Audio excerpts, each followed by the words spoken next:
জগদীপ ধনকরের পর কে হতে চলেছেন পরবর্তী উপরাষ্ট্রপতি? সিপি রাধাকৃষ্ণন নাকি বি সুদর্শন? জানা যাবে আজ। কয়েক ঘন্টার মধ্যেই ভোট প্রক্রিয়া সম্পন্ন হওয়ার পর তা জানা যাবে। উপরাষ্ট্রপতি নির্বাচনে ভোট গ্রহণ চলবে আজ সকাল 10টা থেকে বিকেল 5টা পর্যন্ত।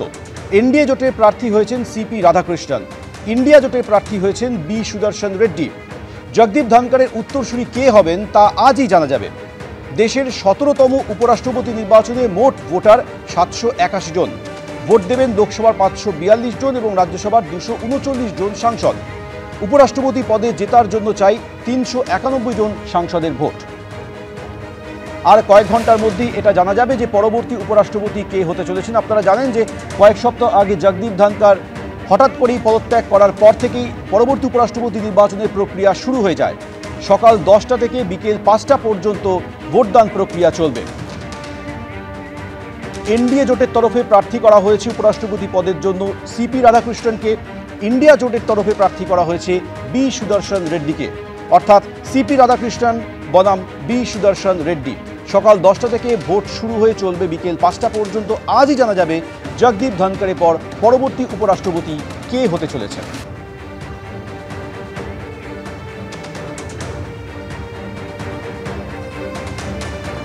ইতিমধ্যেই সংসদে ভোট দিতে এলেন প্রধানমন্ত্রী নরেন্দ্র মোদী। সকাল 10টা থেকে ভোটদান প্রক্রিয়া শুরু হয়েছে, বিকেল 5টা পর্যন্ত ভোটদান প্রক্রিয়া চলবে। আজই জানা যাবে কে হতে চলেছেন জগদীপ ধনকরের পর পরবর্তী উপরাষ্ট্রপতি, সিপি রাধাকৃষ্ণন নাকি বি সুদর্শন রেড্ডি। কয়েক ঘন্টা পরই তা স্পষ্ট হয়ে যাবে। আপনারা জানেন যে কয়েক সপ্তাহ আগে জগদীপ ধনকর হঠাৎ করেই ইস্তফা দেওয়ার পর থেকেই উপরাষ্ট্রপতি নির্বাচনের প্রক্রিয়া শুরু হয়ে যায়। আজ ভোটদানের দিনক্ষণ স্থির হয়। সকাল 10টা থেকে শুরু হয়েছে। প্রধানমন্ত্রী নরেন্দ্র মোদী ভোট দিতে এসেছেন। দেশের 17তম উপরাষ্ট্রপতি নির্বাচন প্রক্রিয়া শুরু হয়েছে।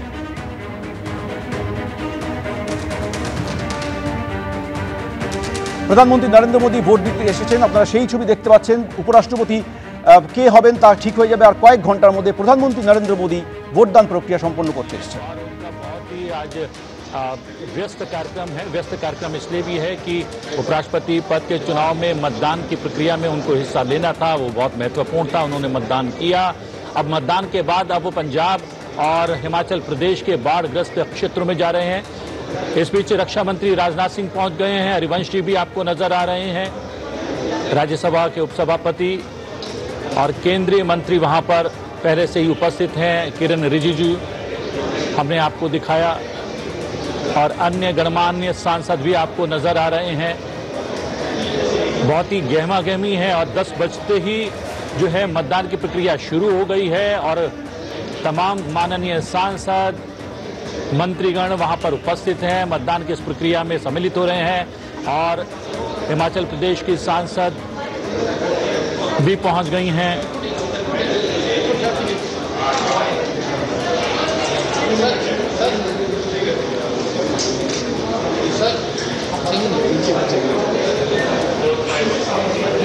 और हमारे साथ भी दो विशिष्ट मेहमान लगातार जुड़े हुए हैं। श्रीलता श्रीवास्तव जी, पूर्व महासचिव लोकसभा, वो वर्चुअली हमारे साथ जुड़ी हुई हैं। और देश रत्न निगम सुप्रीम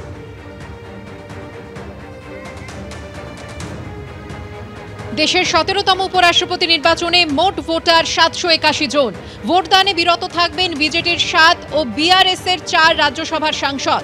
11 জন সাংসদ ভোটদানে বিরত থাকায় ভোটার সংখ্যা কমে 770। উপরাষ্ট্রপতি নির্বাচনে জেতার জন্য চাই 386টি vote.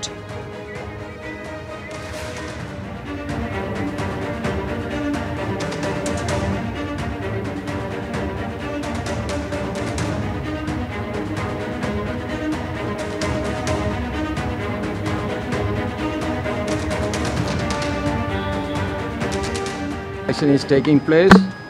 It is going to be a big victory for the Indian nationalism. We all are one. We will be one. India, we want to be the Viksit Bharat, and all the victory will lead towards that. আগামী বছর রাজ্যে বিধানসভা নির্বাচন, vote যুদ্ধের প্রস্তুতি শুরু হয়ে গিয়েছে রাজনৈতিক দলগুলির। সোমবার বনগাঁ এবং দমদম ও ব্যারাকপুর সাংগঠনিক জেলা তৃণমূল নেতৃত্বের সঙ্গে বৈঠক করেন অভিষেক বন্দ্যোপাধ্যায়। সূত্রের খবর, একসঙ্গে কাজ করার বার্তা দিয়েছেন তিনি। আর এরই মধ্যে মতুয়াদের নিয়ে মহুয়া মৈত্রের যে মন্তব্য ঘিরে বিতর্ক তৈরি হয়েছে তা নিয়ে তৃণমূলের অন্দরেই শোনা গেল ভিন্ন মত। বছর ঘুরলে আবার একটা বিধানসভা ভোট, তার আগে সোমবার তৃণমূলের বনগাঁ সাংগঠনিক জেলা নেতৃত্বের সঙ্গে বৈঠক করলেন অভিষেক বন্দ্যোপাধ্যায়। 2019 থেকে বনগাঁ লোকসভা কেন্দ্র বিজেপির দখলে। 21 বিধানসভা ভোটে বনগাঁ লোকসভা কেন্দ্রের অন্তর্গত 7টি বিধানসভা কেন্দ্রের মধ্যে 6টিতেই জেতে বিজেপি। 2024 সালে লোকসভা ভোটের বিধানসভা ভিত্তিক ফলেও বনগাঁর 7টি লোকসভা কেন্দ্রের মধ্যে 6টিতে এগিয়ে ছিল বিজেপি। এই প্রেক্ষাপটে বনগাঁয় কি করে হাওয়া ঘোরানো যায় তা নিয়েই সোমবার অভিষেক বন্দ্যোপাধ্যায়ের বৈঠকে আলোচনা হয়েছে বলে সূত্রের খবর। একসঙ্গে কাজ করার বার্তাও দিয়েছেন তৃণমূলের সর্বভারতীয় সাধারণ সম্পাদক। অ্যাসেম্বলি নির্বাচন পাখির চোখ, বনগাঁ সাব ডিভিশন আমাদের কাছে নেই এই মুহূর্তে, সেটা জিততে হবে। তার জন্য ঐক্যমতে সবাই একসঙ্গে মিলে কাজ করতে হবে, এই বার্তাটাই দিলেন। আমার সাংগঠনিক কিছু দুর্বলতা আছে, ইত্যাদি আছে, সেগুলো আমরা কাটিয়ে অনেকটা উঠেছি। 26-এ আমরা বনগাঁ সাব ডিভিশনে সবকটা আসনই জিতার জায়গায় আমরা এখন এই মুহূর্তে আছি। মতুয়া, রাজবংশী, হরিজন, গিরিজন, নমশূদ্র, মাইশ্য, এভাবে সমাজকে ভেঙে ফেলার রাজনীতিতে বিজেপি বিশ্বাস করে না। আমাদের কাছে সবাই পশ্চিমবঙ্গবাসী। তৃণমূল কংগ্রেসের রাজনীতি বিভাজনের রাজনীতি, বিভিন্ন জনগোষ্ঠীকে বিচ্ছিন্ন করার প্রচেষ্টা করে তাদের ব্লক ভোট নিয়ে বৈতরণী পার করার তৃণমূল কংগ্রেস চেষ্টা করছে। 2021-এ ওখানে যা নির্বাচনের ফলাফল দেখেছেন তারই পুনরাবৃত্তি হবে, আরও অনেক বেশি আসন বাড়বে। সম্প্রতি মতুয়াদের নিয়ে তৃণমূল সাংসদ মহুয়া মৈত্রের একটি মন্তব্যে বিতর্ক তৈরি হয়। সারা বছর তৃণমূলী আর ভোটের সময় সনাতন, কাজের সময় মমতা, রাস্তার সময় মমতা, কাঠের মালা করে সব তো চলে আসেন ভাই ভাতা নিতে। এদিন ফের দলীয় সাংসদের এই মন্তব্য নিয়ে উষ্মা প্রকাশ করেন তৃণমূলের সাংসদ এবং ঠাকুরনগরের মতুয়া বাড়ির সদস্য মমতা ঠাকুর। আমরা মনে করি যে এটা ও সঠিক কথা বলেনি। একটা ধর্মীয়ভাবে কোনো সংগঠনকে ধর্মীয়ভাবে আমরা বলতে পারি না, উচিতও নয় আমাদের। আজকে সে ব্যক্তিগত হিসেবে বলেছে যে মতুয়াদের যে কাঠের মালা নিয়ে, অথচ ওটা কাঠ দিয়ে তৈরি হয় না, ওটা জানে না ও যে কাঠের মালা ওটা হয় না, ওটা আমরা যে নারিকেল তার যে আচাটা থাকে সেটিকে দিয়ে এটা করঙ্গের মালা তৈরি করে, ওটা আমাকে ধর্মীয় মালা।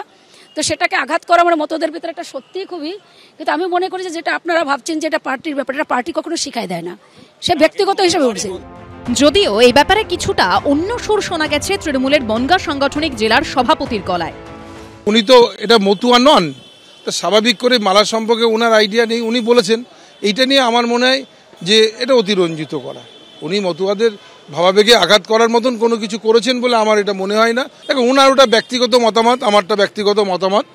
আমি এইটুকু বলতে পারি যে তিনিও আমার দলের সাংসদ, নিশ্চিত উনি কোনো ধর্মকে আঘাত করবার জন্য বলেননি। যেটা রাজনৈতিক কারণে উনি বলেছেন যে আমরা ভোট পাচ্ছি না, এটা বলেছেন। এদিন দমদম ও ব্যারাকপুর সাংগঠনিক জেলার তৃণমূল নেতৃত্বের সঙ্গেও বৈঠক করেন অভিষেক বন্দ্যোপাধ্যায়। সূত্রের খবর, ব্লক স্তরের সাংগঠনিক রদবদল নিয়ে প্রত্যেক বিধায়ক ও সাংগঠনিক নেতাদের নিজেদের মতামত জানাতে বলেছেন অভিষেক বন্দ্যোপাধ্যায়। অনির্বাণ বিশ্বাস ও বিজেন্দ্র সিংহর রিপোর্ট, এবিপি আনন্দ।